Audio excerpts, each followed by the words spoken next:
Fala pessoal, tudo bem?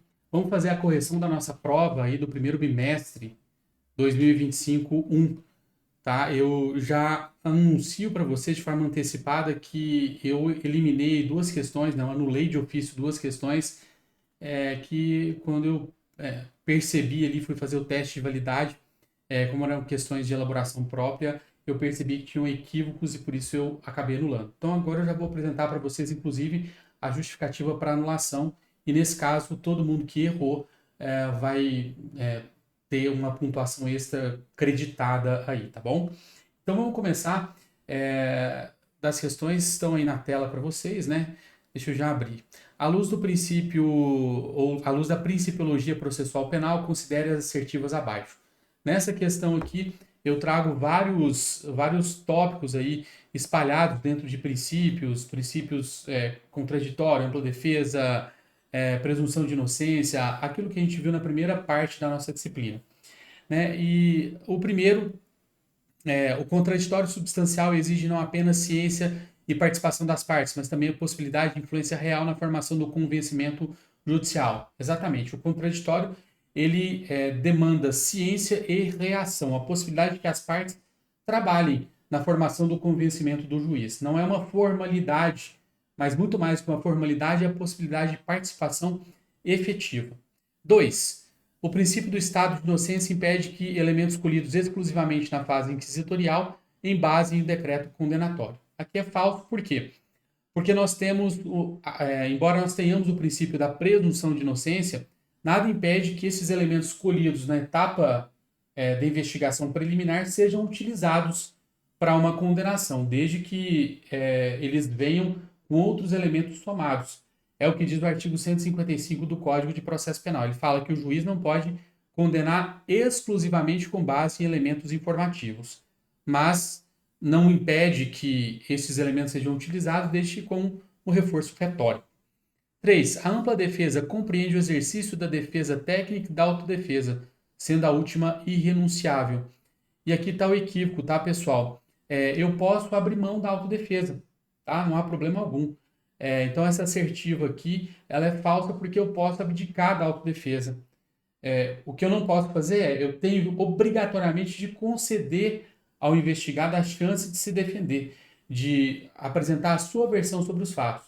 Mas ele apresentar ou não fica a critério dele. O que é irrenunciável aí é a defesa técnica. O acusado jamais pode ser processado sem a presença de um advogado.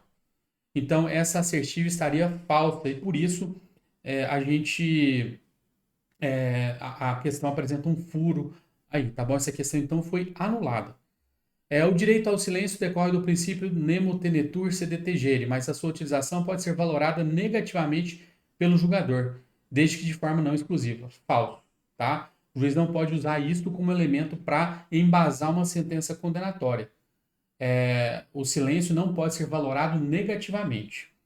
Vamos lá. Devido ao processo legal material, impõe o controle de proporcionalidade sobre os atos estatais no curso da persecução penal. Verdadeiro. Tá?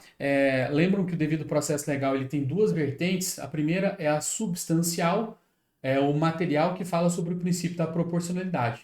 E o segundo, a vertente processual, que diz que a gente deve obedecer às regras legais e processuais pertinentes. Aqui dito de forma bem simples, tá? É claro que isso aí traz uma discussão filosófica muito grande, mas para ser mais simplista e apresentar para vocês uma resposta rápida, seria exatamente nessa perspectiva. Então, sim, eu uso a vertente substancial do devido processo legal para fazer o controle sobre a proporcionalidade, a razoabilidade. Lembro até que eu trouxe o exemplo para vocês de que a prisão sempre será a última ratio. Sim, por quê? Não se abatem pardais com canhões. Questão número 2. Sobre os sistemas processuais penais à luz da doutrina contemporânea e da Constituição, assinale a alternativa incorreta. Vamos direto para a alternativa incorreta, que é a letra B de bola. No sistema acusatório, a titularidade da ação penal pode ser partilhada entre Judiciário e Ministério Público, desde que não haja prejuízo à ampla defesa. Falso. O sistema acusatório tem como característica primordial, e aqui não há nenhum dissenso doutrinário a respeito disso, é que há uma separação das funções de acusar e julgar nas mãos de pessoas e instituições diferentes. 3. Acerca do juiz das garantias, conforme disciplinado no Código de Processo Penal e na jurisprudência do STF, é correto afirmar dois pontos. E aqui essa questão eu anulei também porque eu encontrei um furo nela lá na alternativa C, que era o gabarito inicial. O juiz das garantias exerce as funções jurisdicionais até o recebimento da denúncia ou queixa. E, na verdade, o juiz das garantias vai até o oferecimento da denúncia.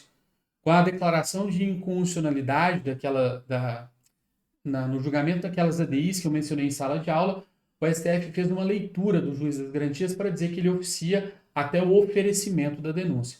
Depois de oferecida a denúncia, isso vai para o juiz da instrução e julgamento e lá ele vai tratar das questões alusivas ao processo dali em diante. Questão número 4. No que tange ao sistema de provas no processo penal, assinale a alternativa correta. Vamos direto para a alternativa correta, letra C.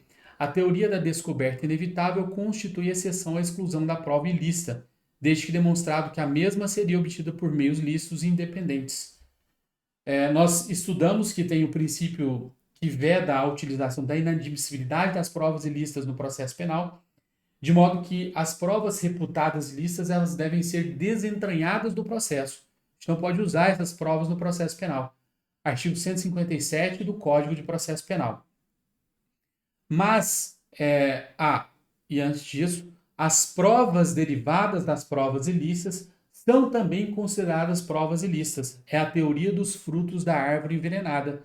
Daquela macieira podre, todas as maçãs que nascerem serão também maçãs podres. Tá? E quais são teorias que limitam a utilização dessa prova? Eu mencionei em sala de aula para vocês. Uma delas é a teoria da fonte independente. Se eu encontrar uma fonte ou uma prova que veio de uma fonte independente e ela por si só é capaz de sustentar uma decisão condenatória, eu posso utilizar essa prova, tá? Aí eu interrompo o nexo de causalidade entre a prova ilícita e a prova dela derivada e eu posso utilizar isso em juízo. Beleza? Questão número 5. À luz da jurisprudência do STF e da doutrina crítica sobre o sistema processual penal consensual, é correto afirmar. Letra B de bola. A celebração do NPP não impede controle judicial posterior sobre a tipicidade, a ilicitude e a ausência de justa causa para a persecução penal. Verdadeiro. Vocês lembram que quando eu celebro acordo de não persecução penal, o próximo passo é encaminhar esse acordo para homologação pelo juiz? O juiz, quando faz a homologação, ele vai fazer um controle sobre a legalidade desse acordo. E para isso ele vai verificar se o fato é típico, né? Porque um dos pressupostos para a realização do acordo de não persecução penal é que a imputação seja uma imputação viável.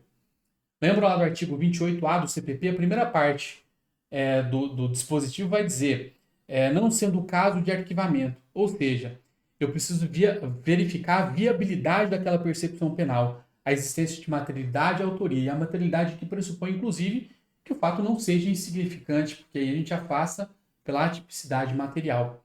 Tá? Então, o juiz faz um controle disso quando ele homologa o acordo, e se houver descumprimento do acordo, tá? E aí o Ministério Público oferece denúncia, o que vai acontecer? Nesse momento do oferecimento da denúncia, o juiz também realiza um controle de legalidade daquela investigação, da denúncia que foi oferecida para ver se tem justa causa, se não tem justa causa. Então, também é obrigatória a presença desses requisitos para oferecimento de denúncia e o juiz surge no momento posterior para controlar esse acordo. Questão número 6. A imparcialidade judicial, enquanto componente do direito a um julgamento justo, na perspectiva do juiz das garantias, impõe, dentre outras exigências, o quê? Letra D.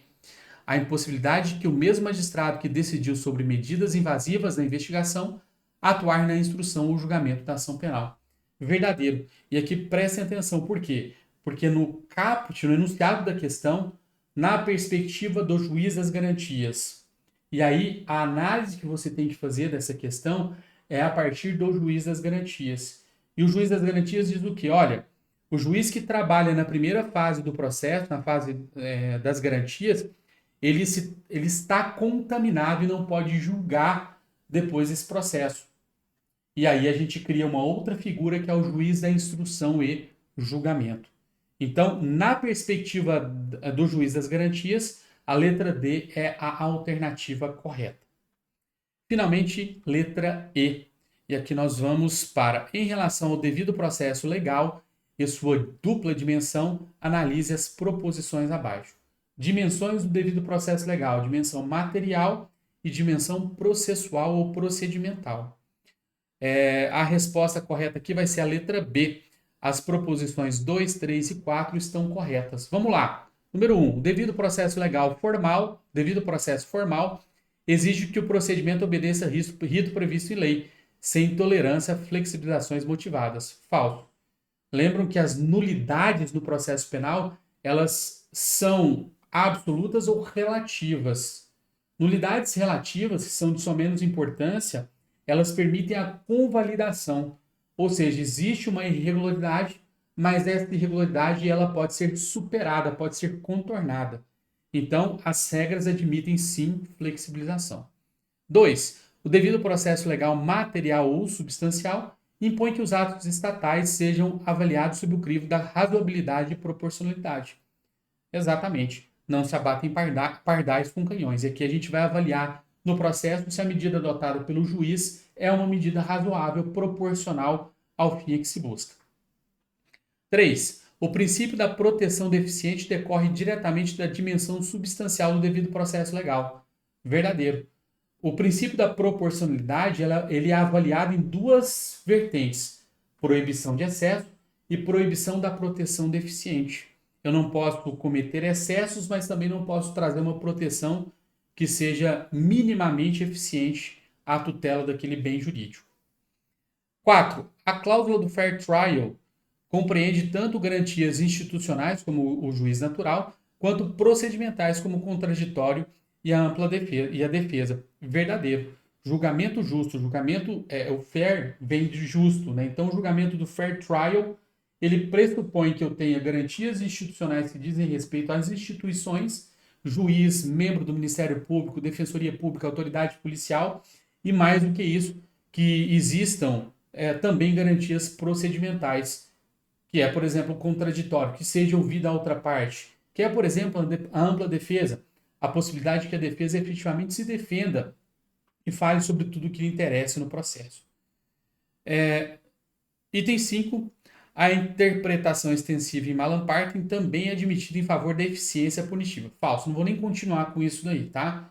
Vamos lembrar aqui que não se admite interpretação, analogia em malam partem no processo penal, nem no direito penal, nem em nome de uma possibilidade de garantir a eficiência do processo.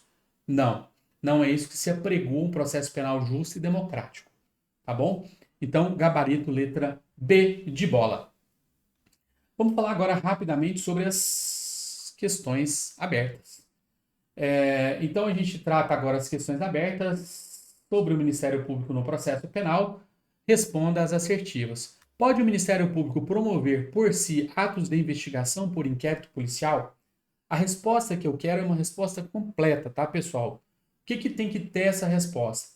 MP pode investigar? Sim, teoria dos poderes implícitos. Quem pode o mais, pode o menos.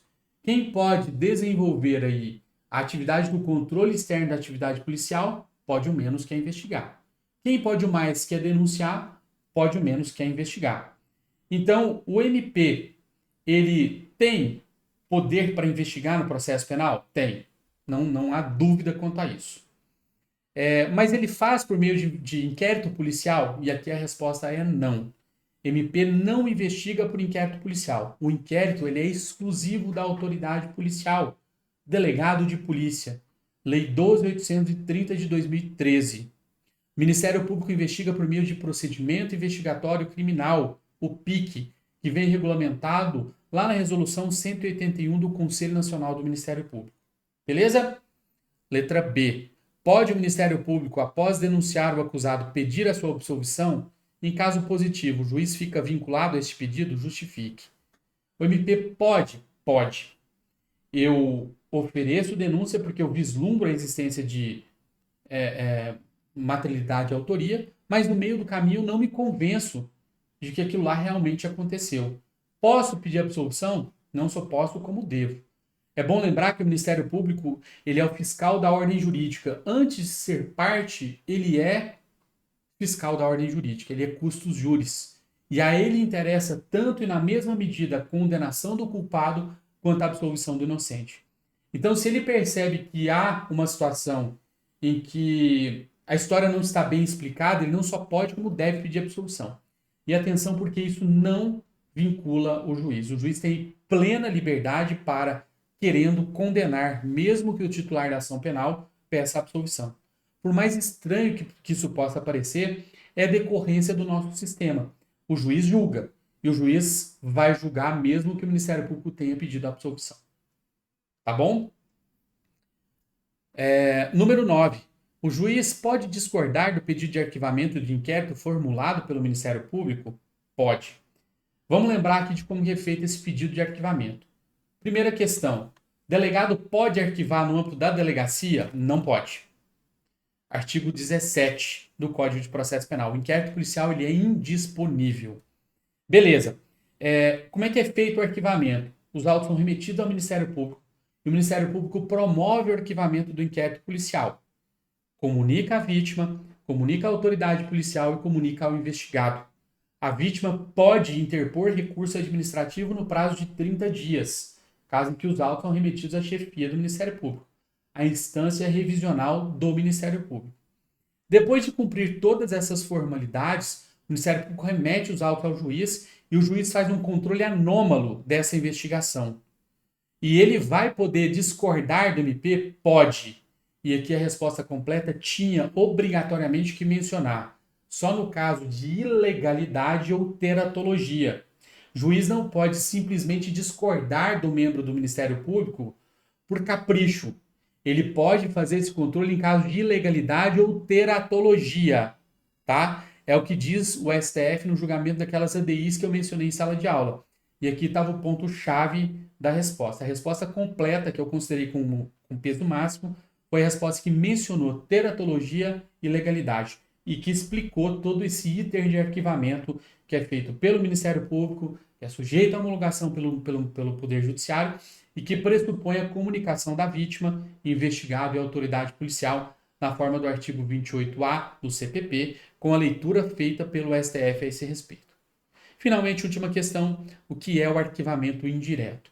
Arquivamento indireto não é propriamente dito um arquivamento, porque o Ministério Público não está reconhecendo que não está presente autoria e materialidade.